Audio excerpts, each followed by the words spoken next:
So the Rams are bringing back a familiar face, Jake McQuaide. He's headed to the practice squad. What does it mean? We're going to get into it. Before we do, be sure to like, subscribe, and comment. Also, be sure to follow me on all social media at JKBogan, including Instagram, TikTok, Twitter, Kick, and Twitch. That is a mouthful. But before we get into it, be sure to like, subscribe, and comment, and check out today's sponsor, Sleeper, because they are offering a 100% match up to $100 at sign up using code JKB on your first deposit. So be sure to check out Sleeper. The link is in the description below.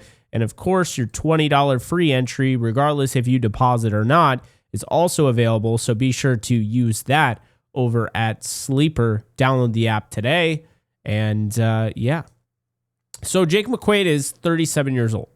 He's coming back to the Rams. He signed with the Rams in 2011, UDFA out of Ohio State.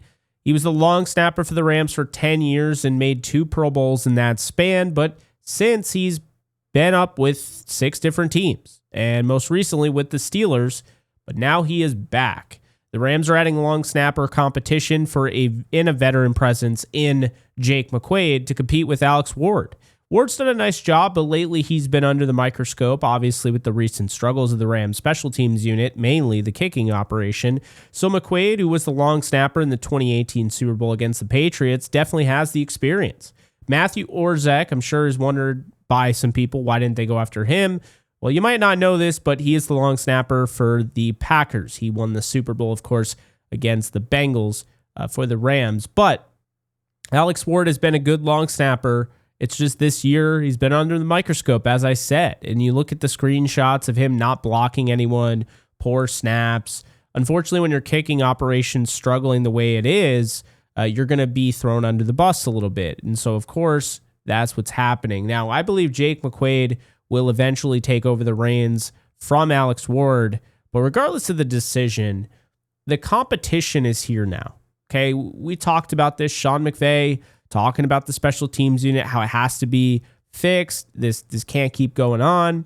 And he talked about his confidence in Josh Karty. And he talked about how he was pleased with both special teams coaches, of course, Chase Blackburn and Kotwicka, the assistant special teams coordinator. But he also never mentioned Alex Ward by name, which I thought was really interesting. So now here we are a day after, and now we see Alex Ward is going to have competition at the long snapper spot. Jake McQuaide heads on over to the practice squad, and they're moving on from Wyatt Bowles, who was on the practice squad. He was just released. So that's interesting. But McVay, as I mentioned, made it clear, fixing the kicking operation, and it's gone on for far too long. Well, this is the first step, and many seem to believe that they could add a kicker to the competition for Josh Karty. Now, I want to make this very clear.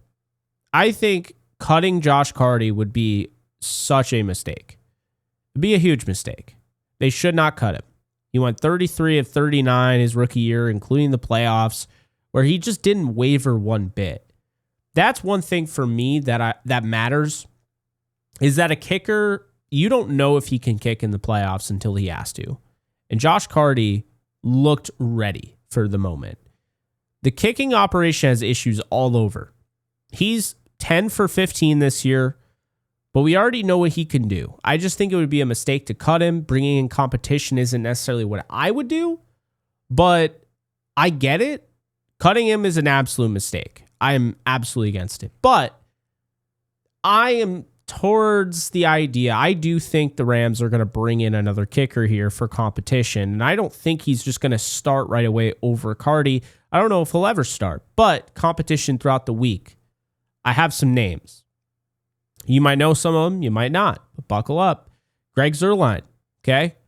Why start with Jake McQuaide and end there? Why not just bring in the Super Bowl kicker, the guy that sent you to the Super Bowl, Greg Zuerlein? He had a dreadful 2024 kicking season, just 60%. But before that, he was hitting him at a 92.1% clip. He has an 82.2% accuracy for his career. And of course, he was Legatron with the Rams. So he could be an option there, although kicking is tough. And sometimes you go from having that great stretch to then you have that bad year and then you just call it a career. Zuerlein's up there in age. I don't know if he's called it a career yet. I apologize if he has, but I couldn't find anything that he retired. Maybe he's an option for, of course, some competition. Next up, I have Dustin Hopkins. He had a horrendous 2024, hitting 66.7% of kicks. But before that, he had a 90+% kicker percentage 3 years running. He's available currently. Not sure if he's done or not, but he could be an option as a guy McVay was around in 2015 and 2016 in Washington. Austin Seibert is another one, and I'm not really sure what the deal is with him. He hit 90% of his field goals in Washington last year, and he has a career of an 83.7% made, but he's definitely a good kicker as long as from 55. I'm just not really sure why he's available because he's got some good numbers here. So I don't know what's going on. There could be an injury. He's only kicked one full season, so maybe that's the red flag there. Then we move on to St. Louis Battlehawks kicker Rodrigo Blankenship, who was most notable for the Indianapolis Colts. Blankenship only missed one kick out of 22 this past year with the UFL, and he has had success in the NFL. So does he come back? I don't know. But Rodrigo Blankenship, of course, is a name. Another name coming out of the UFL, and a guy that a lot of Rams fans like coming out, the thicker kicker, Harrison Mevis from Mizzou. He was with the Birmingham Stallions. He signed with the Jets, didn't work out, but he made 20 of 21 kicks in the UFL. He could be an option here. Now, again, this isn't going out and getting a veteran presence, so you're going about it a little bit differently than, what you would with Jake McQuaide, where, you're adding a veteran who could potentially make Alex Ward a better player. But this would be a straight up competition. You'd be getting a young kicker in Mevis to compete with a former, draft class guy in Josh Karty. So that would be interesting. That would definitely be interesting. He's the youngest on this list. Younghoe Koo is another option here. Currently on the Giants practice squad. He came into the season as the Falcons starting kicker. But he went from looking like a top kicker to becoming a liability the last 2 years. He has a 73.5% field goal kicking rate in 2024. And then this year, 2025, 66.7. He's cut for Parker Romo. He's a former Pro Bowler, so he could be an option. Change of scenery, maybe. He's on the Giants practice squad, as I mentioned.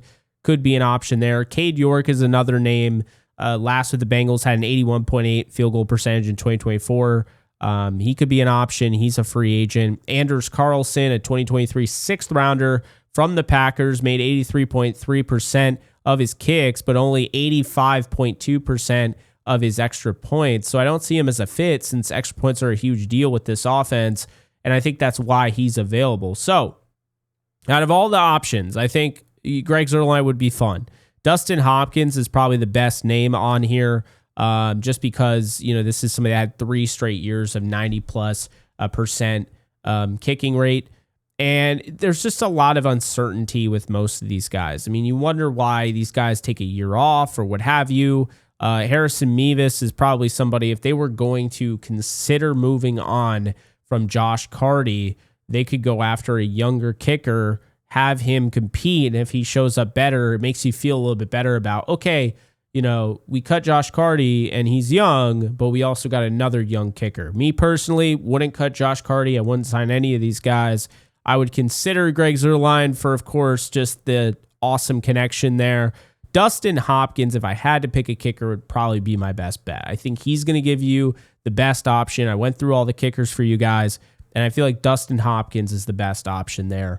As long as 2024 isn't who he is. And that's just the weird thing with kickers. Sometimes they fall off a cliff. Sometimes they have a renewal. But that's what I have there. Let me know in the comment section below what you guys would do at kicker. Would you even bring in somebody? If so, who would it be? Would you not? Would you cut Karty? Would you not cut Karty? Me personally, I wouldn't cut Karty. I wouldn't add anybody. I think it's a waste of a spot. But if you're going to add anybody, I would add Dustin Hopkins. And I think second would either be Mevis, Younghoe Koo, or Zuerlein. I think that's like my top 4 there. And then if I had to rank them, I'd probably go with Younghoe Koo And Anders Carlson would be at the bottom of my list because he can't hit extra points. Cade York would be second to last. Then I have Rodrigo Blankenship as third to last. So yeah, I think I'd only be interested in Dustin Hopkins, Greg Zuerlein, Austin Seibert, Younghoe Koo, and Harrison Mevis. I'm not really interested in the other guys, but that's just me. Anyway, that's enough talking about special teams. You guys wanted a special teams video, where here you go. You got a special teams video. So I hope you guys enjoy. Be sure to like, subscribe, and comment. Check out today's sponsor, Sleeper, and I'll see you guys next time. Later, folks.